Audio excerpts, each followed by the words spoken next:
Open up your Bibles to James. We're in the book of James. I've been going through this series. We're on part 8, James 4, 13 to 17. James is the half-brother of Jesus, and he writes this book not because he's the half-brother of Jesus, because in the beginning he calls himself a servant of God, and try to get your head around that, right? Jesus' half-brother, who grew up with him, somehow understood through the resurrection that Jesus is God, and so he calls himself a servant of God. And this passage here will speak to us today about what it means to live a practical Christianity. Today's scripture passage is found in the book of James, chapter 4, starting at verse 13. Come now, you who say, today or tomorrow we will go into such and such a town and spend a year there and trade and make a profit. Yet you do not know what tomorrow will bring. What is your life? For you are a mist that appears for a little time and then vanishes. Instead, you ought to say, if the Lord wills, we will live and do this or that. As it is, you boast in your arrogance. All such boasting is evil. So whoever knows the right thing to do and fails to do it, for him it is sin. Amen. Christianity, it's a hard thing to understand, and all the more it's a hard thing to live out. And if you consider yourself a believer, you know that. You know that in the sense that you know that it's by grace that you have been saved, but you also recognize that this transforming power often feels like it's far from us. And what you need to understand is that faith is at the heart level, right? It's not simply mental intellect or assent, agreement to who Jesus is. And what James is doing is he's helping us understand if you believe in your heart who God is, if you trust him, well, you should start to change how you live. And so he's actually, what he's doing, he's connecting the dots. If you believe this, then your life should look like this. Because again, faith is at the heart level. And sometimes we don't understand how it's supposed to impact us. So he's connecting the dots so that you would understand what this faith really looks like. And because it's so challenging to really understand the faith and live it out, Christians have been, called practical atheists. You say you believe, but practically you live like an atheist. You live like there is no God. And so James, what he's doing is he's connecting the dots and giving us practical Christianity. If you believe this, then you live like this. And today, we're talking about something so mundane, something so ordinary, something that we all do, something that you just did, something that you'll do even afterwards. And you could summarize it in 4 words. What are your plans? Pastor Shen and I, we did not coordinate that. But that's the idea. We have plans. For every little thing we do, you have plans for tomorrow. You have plans for the summer. And that's what he's talking about here in this passage. For you, when you ask somebody, what are your plans for the summer? You already had an answer, right? That this summer you'll be doing ... For others of us, we have a plan for this week. You have a plan for tomorrow. You have a plan for what you do right after service. And what James is doing is helping us understand how to approach everyday life. It's probably something you don't even think about. And that's how practical his book is. He just helps you think through. If you believe in God, if you believe in Christ, this is what your faith should look like. He's laying it out for us. And as we think about how to approach our days, how to plan with God in mind, we all recognize if you've done this before, if you've attempted to live and plan with God in mind, you've all recognized it's quite hard to do, isn't it? It's quite hard to do. So often we try, but we take our life back into our own hands. And that's the first thing that we want to look into. If we're supposed to live for God, if we believe in this God, why is it's so hard to let go? Why don't we want to let go of our own everyday small aspects of life? So look with me in verse 13. Keep your Bibles open as we'll go through this text. Why don't we want to let go? Verse 13, James calls them out, right? Come now, you who say, right? He doesn't literally know the people who may be saying this, but maybe he's seen this kind of life. So he's saying, come now, you who say, today or tomorrow we will go into such and such a town and spend a year there and trade and make a profit. He's describing a person who has a plan. In this situation, it's someone who has a plan to make money. And we all do this. We all have a plan for something. When someone asks you, what are your plans for the summer? Even if you said nothing, that is your plan. You have planned to not travel. And it's in this subtle understanding of how we approach everyday life, he speaks into it. The reason that this person is guilty, it's not because he wants to make money. It's not because he wants to plan. You see it later on in verse 15. What's so wrong about this man's approach, this person's approach? In verse 15 it says, if the Lord wills. Right? Instead, you ought to say, if the Lord wills, we will live and do this or that. The reason he's found guilty, this person is found guilty, is not because he plans. It's not because he wants to make money even. It's that he does not include God in his everyday planning. For others of us, we have included God in these major decisions of who to marry or where we want to, what kind of occupation, those kinds of aspects. But what he's talking about here is not just a macro of how we approach these big decisions, but everything. Because this person here, he's guilty of, one, when they want to go, guilty of where they want to go, guilty of how long they want to go for, and they're guilty of, at the end of the day, being confident that they will make money. It's a subtle approach to life that he is talking about. And so they're guilty of not understanding if the Lord wills in the everyday aspects of life. And it's not that, James actually expects you to speak like this, right? The goal is not, after service when someone asks you, hey, what's your plan for this summer? That you respond by saying, well, if the Lord wills, then I'll go, to the U.S. If the Lord wills, then I'll go to Hawaii. If the Lord wills, then ... That's not the end-all, be-all. Yes, you can say that. Yes, sometimes you probably will say that because you mean that. But that's not the goal. You see, something was evident in the way that they lived everyday life. That's what he's talking about. It's not that he expected them to live this way. It's that he saw it in their life that they did not include God in their everyday approach to life. And that's what they're guilty of. They're guilty in verse 16, and it clarifies. They're guilty that they were boasting in their, what does it say? Arrogance. Isn't that an interesting statement?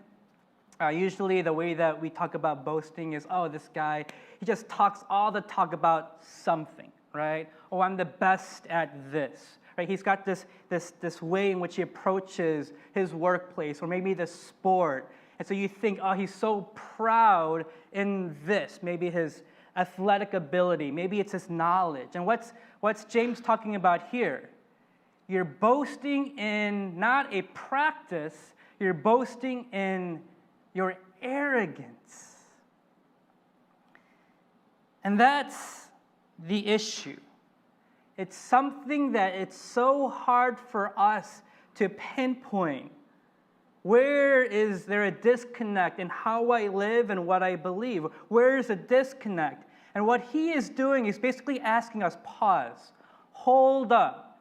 Some of you, the way that you think about your faith are these big things or these big sins that you don't do.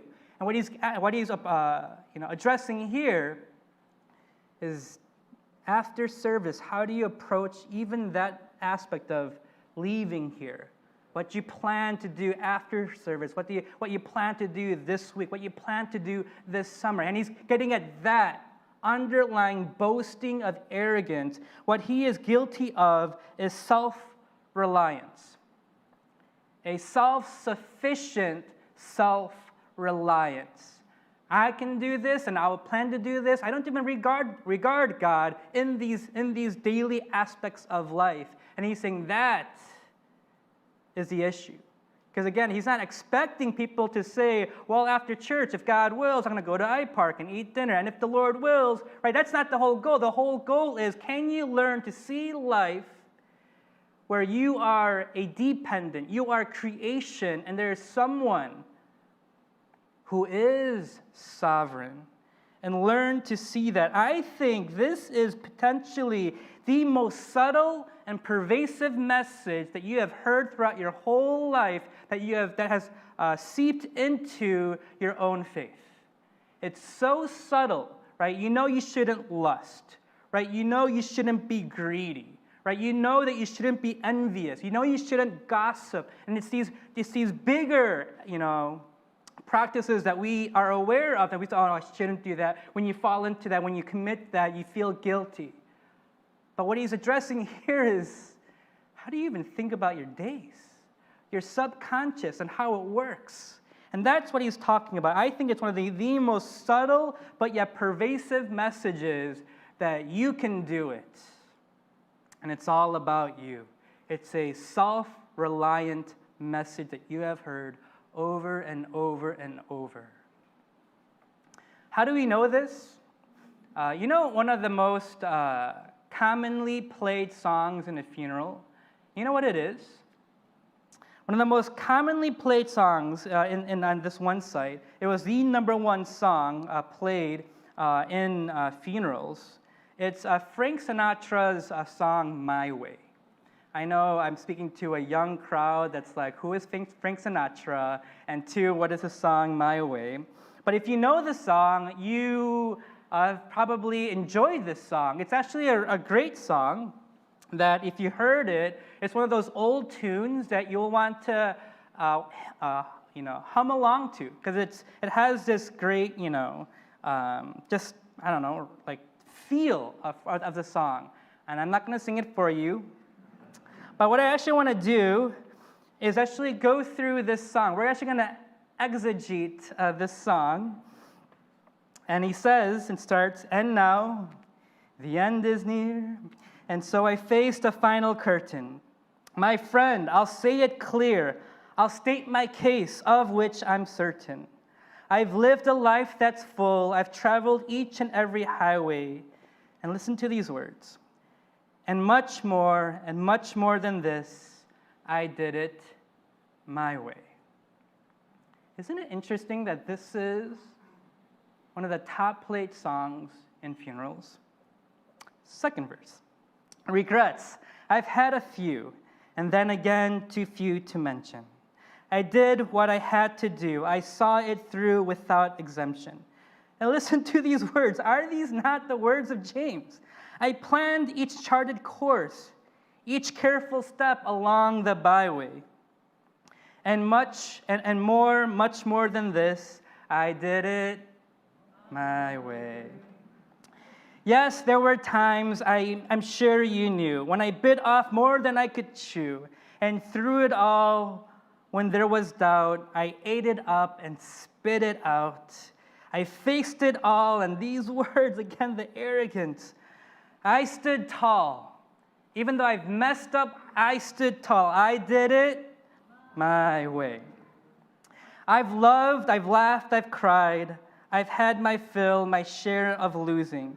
And now, as tears subside, I find it all so amusing. To think I did all that, and may I say, not in a shy way, again, the boast.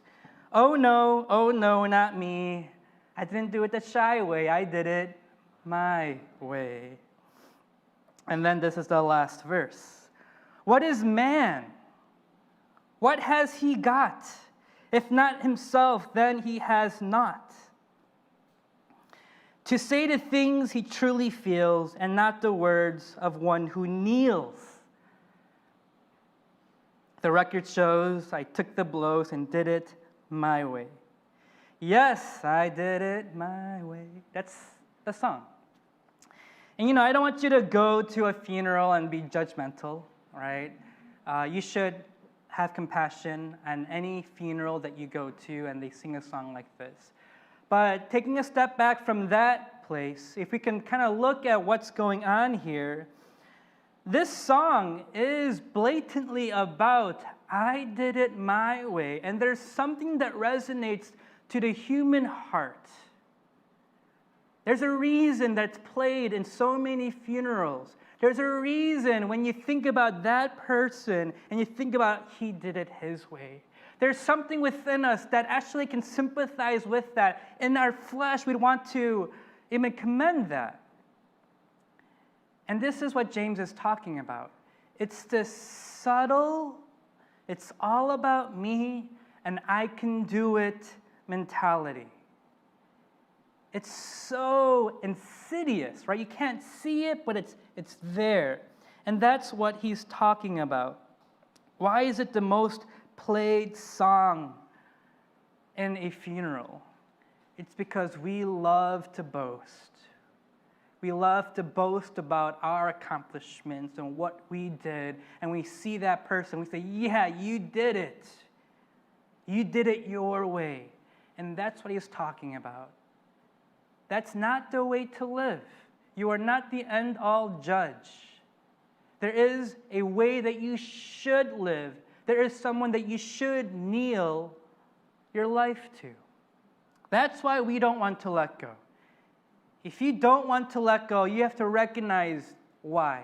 It's because you are the God of your own heart. You want to chart your course, which is why we must let go. Why must we let go? We just talked about why we don't want to let go. Now, why must we? Now, he gives two reasons here of why you have to, even for common sense reasons, why you must and why you should let go. In verse 14, he says, yet you do not know what tomorrow will bring. The whole idea, the argument's so simple. It's so simple that's almost profound. He's saying you plan for the year, you plan for years, you plan for this and this, and you're so confident that you're going to make money. And he says, yet you don't know what's going to happen tomorrow. The first reason that he shows us why we have to let go of the planning is that we're limited in our ability. Tell your neighbor you are limited in your ability. You're limited in your ability. You can take a wager and think, okay, this is what's going to happen tomorrow. Chances are, it's probably going to happen like how you think. But if we were to get everyone's cacao ID today and created I don't know how many people are here today, this gigantic room, and we ask, okay, tomorrow, message us when it stops going according to plan. Do you think your phone's going to blow up with a whole bunch of cacao messages? Absolutely. And then you do that. How long do you think it'll take? How many days? Probably like halfway till tomorrow. You're like, okay, did not see that happening. And that's what he's talking about. You're so self-reliant, you're so arrogant, you boast about what you can do. You're so confident in these outcomes because in the past you've seen this happen. But common sense will tell you, you don't know everything of life. You are limited. Yes, you have some control, but you are limited. And because of that, what James is saying is understand your limits. That's all he's saying. He's not telling you to not plan. He's not telling you to think about money. If you're looking through the book of Proverbs, you understand it's actually very wise to save. Right? It's very wise to think about how you will actually have income. These are actually things that Proverbs actually highlights as good qualities, wisdom. But he is saying that you are limited. And so don't boast in your arrogance, because if you do, you'll be found to be foolish. Martin Lloyd-Jones, a well-known pastor from the UK, before he pastored, he was a doctor, respected doctor. And he talks about pride in this way, and he talks about it in the sense that, it's just so easy for you and I to have this air of arrogance, right? Any good thing that we do, it just, we become bobbleheads, right? We're so proud of our achievements. And so he talks about the medical field in which he was a part of. And he says, it's amazing, like these doctors, they take so much pride in what they're able to accomplish with, modern day science. You can have open heart surgery, keep someone alive, cut open this portion of your body and actually, have the surgical work done on the heart. He's like, that's amazing. And so because of these grand accomplishments in the past century, doctors think they're all that. And his one response to them is, if you've done all these great things, why can't you take care of the common things, like the common cold? Why can't you cure the common cold? Can't you recognize that we love to boast in our accomplishments? I've done this and I've done that. And so slowly, what happens? You start to not even include God in your day-to-day planning. He's saying you think about the year, but you don't know what's going to happen even tomorrow. You see, they're self-reliant. They're practical atheists. But the worst of all is they have made themselves God. That's why they're practical atheists. There's no regard of God because they think they can accomplish something.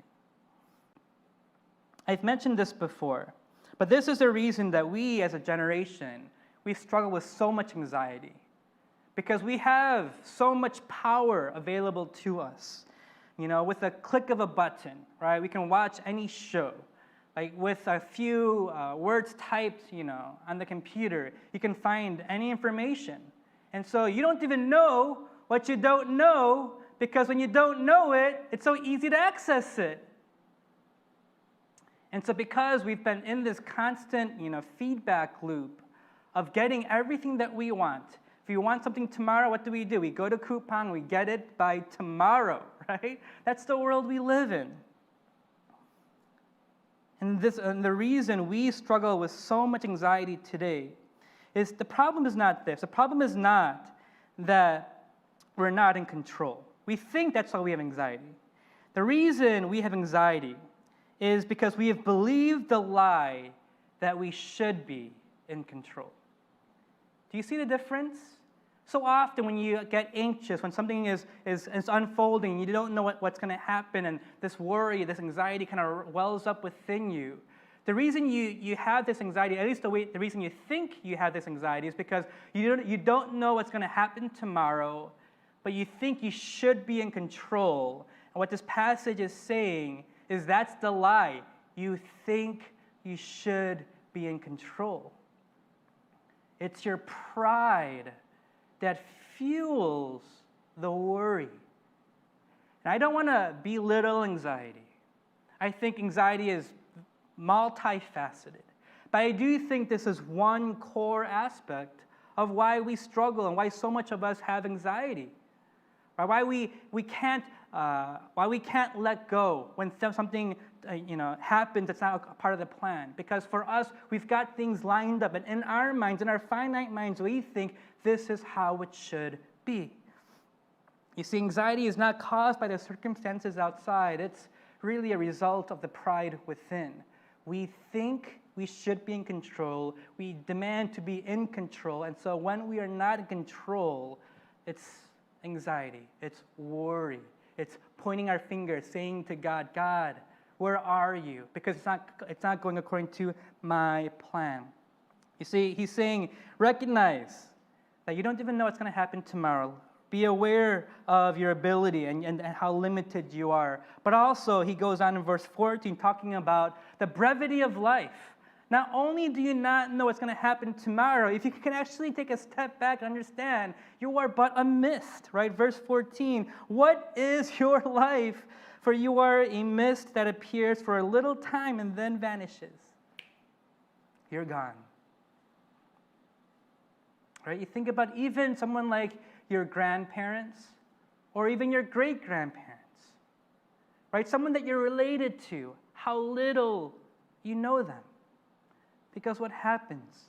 At one point, sadly, they pass. And the idea is if you can take a step back and really recognize how minuscule you are in the grand scheme of life. He says, don't you know our life is limited? It talks about how if you can count the days, then you'll be considered wise because you recognize you're not invincible. James is probably getting this idea from this parable that Jesus teaches in Luke 12. We actually went through it as a church last fall. It's this rich man who was curious on what Jesus would say with this issue of inheritance. And so he goes to Jesus, saying, Jesus, settle this dispute of inheritance. And so, his end statement is this in verse 19, in verse 13, where it says, verse 19, it says, Soul, you have ample goods laid up for many years. Relax and be merry. And then this is how God responds. You fool, for this night your soul is required of you, and the things you have prepared, whose will they be? It's this man who was wealthy, and he did not understand the finite limits of his life. And so therefore, he's considered a fool. But when you look into this passage, you start to recognize why he was so foolish. Because everything around him told him that he is all that. And so in verse 16, when you go back, it says, the land of the rich man produced plentifully. He thought to himself, what shall I do? Notice these words. It's very similar to James. What shall I do? For I have nowhere to store my crops. And he said, I will do this, and I will tear down my barns and build larger ones, and therefore I will store up all my grain and my goods. It's that same idea. I will do this. I will go into this city, and around this time or that time, I will make this kind of money. The reason this man was so foolish is because he was in the occupation of agriculture, right? Where your crops are dependent on things way beyond your powers, right? If you are a farmer, you need the sun and you need rain. And it's very clear in verse 16, it says, the land of the rich man produced plentifully. Yet, because he's got the money, he believes, I will do this. I will build up, the storehouses. I will do this and I will do that. And it's to that person he has been fooled because he thinks he has power. You know who James is talking to? He's talking to those who have money. That's actually the target audience. In this text and in the passage following, he's addressing those who have money. Now, I know for some of you, you're thinking, well, that's not me. I don't have much money. Chances are you're considered pretty wealthy compared to other parts of the world. Chances are you have enough money to be able to do what you want. But even if you don't, you know what's so scary? It's that you think you should. It's that you think you should have all this wealth. And so that's why you may even be bitter against God, because it's that boasting of pride. I demand this. I deserve this. You see, money has that deceptive power to have you think you are in control of your own life. And to James, what he says is recognize how short it is. And for this rich man in this parable, he was considered a fool because he did not regard God and how he even used his finances. At the end, he says, you weren't even rich toward God. You know, James, how does he know that these people were not living with this idea of if the Lord wills? It's not because he was eavesdropping in their conversations. He knows it because of how they lived, how they spent their money, how they used their time, which is a great indictment against us. And so, then, how do we let go? How do we let go? As Elsa said, how do you let go? This is what we want to learn. This is how we want to actually walk out of this building. In verse 16, yes, you will see that when he says, if the Lord wills, verse 15, if the Lord wills, we will live and do this or that. Right? That's the mentality of it. What that already then assumes is you have recognized your limits, right? You've recognized even the brevity of life. If the Lord wills, we will live. And then do this or that. The call is to recognize God's will. To recognize God's, I would say, good will. Because what James is asking the people to do is submit to God's will. And I would say it this way, submitting to the will of God that is better. That's what James is asking you.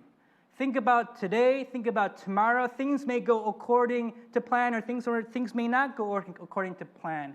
And can you, in your heart, let go of your arrogance, humble yourself, and say, if the Lord wills. If he doesn't, what is it? I will be okay with it. Because I want you to know how the will of God is described in Scripture. Romans 12 talks about the will of God in this way. Do not be conformed to this world, but be transformed by the renewal of your minds, that by testing you may discern what? What is the will of God? What is good, acceptable, and perfect. You don't need to be a scholar to understand that God's will for us is good, acceptable, and perfect. That is how the will of God is described. Matthew 6, when the Lord teaches us the basic prayer, the Lord's Prayer, one aspect of it is praying this regularly. Your kingdom come, what? Your will be done on earth as it is in heaven. If this can be true of you, you will be resilient. Yes, you will struggle with some anxiety and some worries, yes. But at the end of the day, you'll be able to go to sleep. At the end of the day, you'll be able to let go of things that have happened to you. I was talking to a church member about 2 to 3 years ago. He was having a really challenging time in his workplace. He told me about all that was going on. It seemed, quite wrong. And so basically, he was applying to be transferred to a different part of, the organization. And, he's a very bright guy. I didn't think he would have an issue of transferring by any means.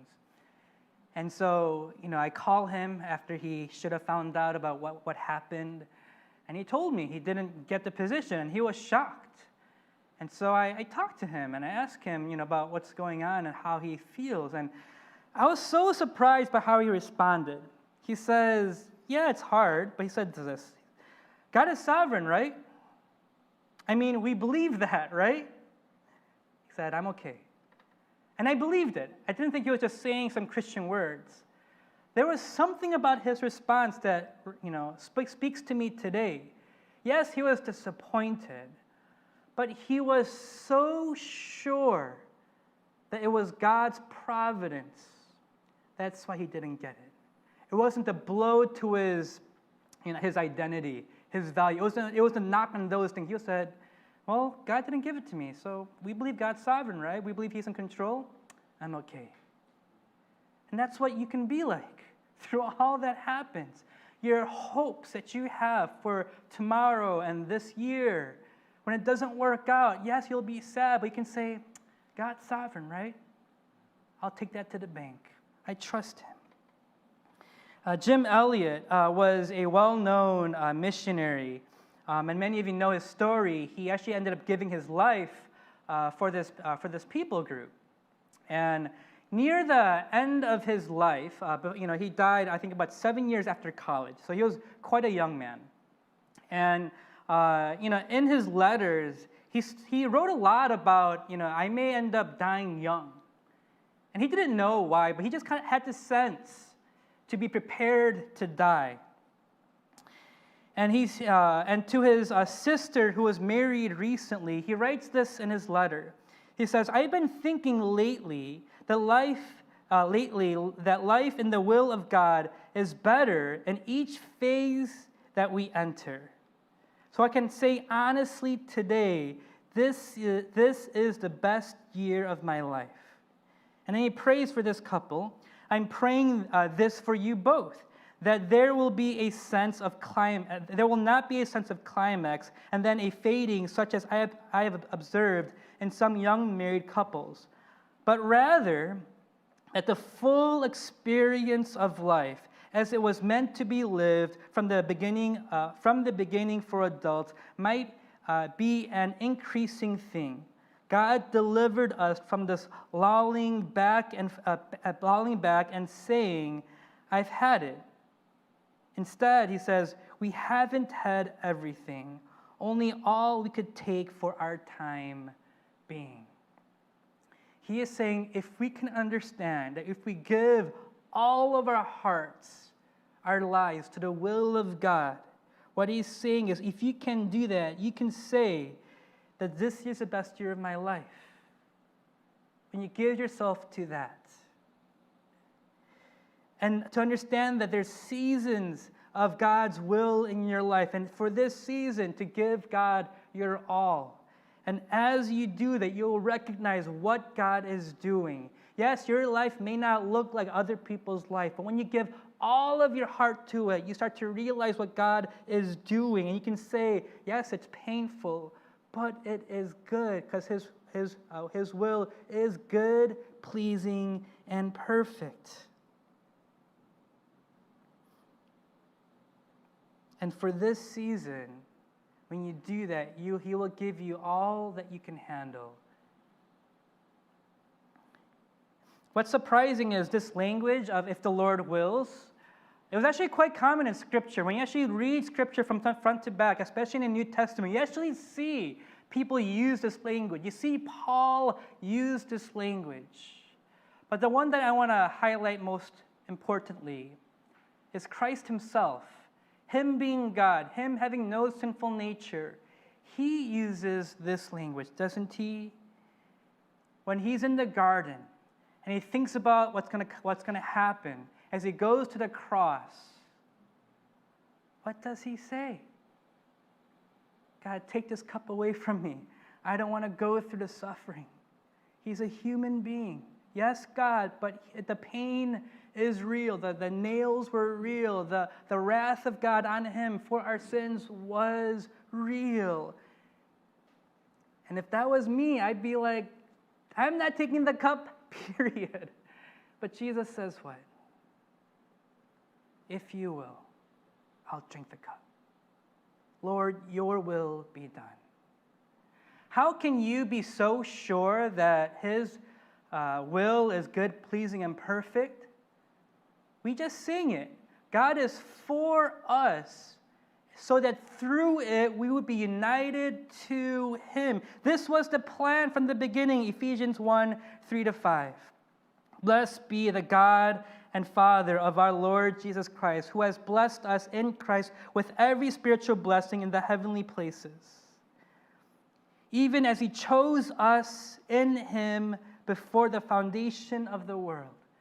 God, in his planning, had you in mind. Think about that. The infinite God, the creator God, had you in mind. Even as he chose us in him before the foundation of the world, that we should be holy and blameless before him And then this verse, in love, he predestined us for adoption to himself as sons through Jesus Christ, according to the purpose of his will. Why is it that whatever happens today, you can say, I'll let it go, I'll trust the Lord? Because he thought of you. He's taking care of you. Though you don't know what's happening tomorrow, he does. And so it is the logical thing. Yes, it is a sacrifice, but it's a sacrifice to your arrogance. It's the clear and logical, better thing to do, to consider the Lord and his will in all your planning. And by doing that, you have less anxiety, you have more gratitude, you can sleep at night because the Lord and his will is good, pleasing, and perfect. Let's pray.